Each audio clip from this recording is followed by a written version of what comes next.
a new Gallup poll found that 25% of young men between the ages of 15 to 34 reported feeling lonely, a lot, considerably more than 18% of females the same age. So what is it about young men that has them more susceptible or vulnerable to loneliness? Let's bring in psychologist Emilio Licea from Kaiser Roseville. Nice to have you here, Emilio. Thank you for joining us today. So, loneliness of young men and boys is on the rise. Why is that, if so? It's a fantastic question. And first of all, thank you for allowing me to speak to such a serious topic. There's a variety of factors. One, the pandemic.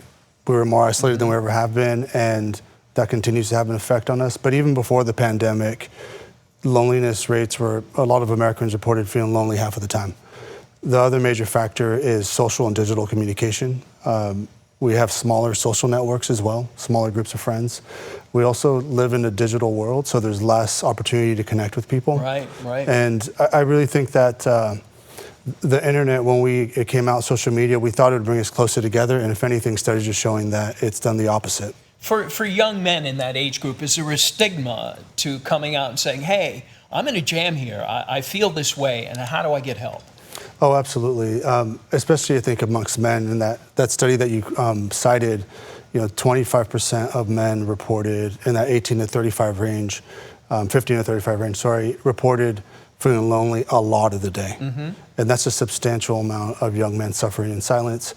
The stigma to reach out for help is a big one. One of the things at Kaiser that we really value is integrated health. So if you come in to see your doctor, you have the opportunity to meet with a psychologist or a therapist to talk about your mental health and your physical health, but also they're going to ask you about your social health and talk about what your social connections are like, what's your community like, because that's an incredibly important factor in anyone's health. Would you say putting away the social media is a start towards recovering and getting more face-to-face with people?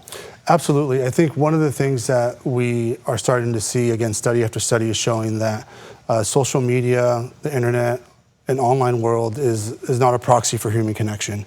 You're not going to find the warmth of a hug on there. You're not going to find the connection of a deep conversation with a close friend.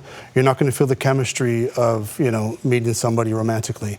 We need to get out of our online worlds and into the real world and connect with people, whether that's in your community, with close friends, with family.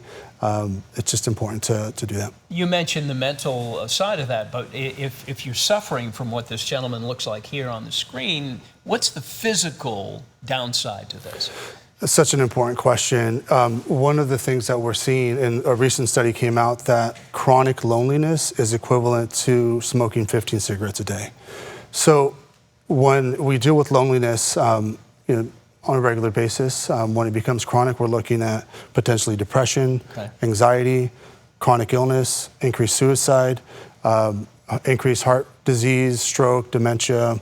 And we really have to shift our way of thinking about how we see health and not just look at the mental and the physical, because if we don't have that, we're going to have a problem anywhere. But we also need to look at our social connections and how well we're connected to the people around us and our community. All right, Emilio Licea, thank you. Kaiser Roseville, appreciate your time today.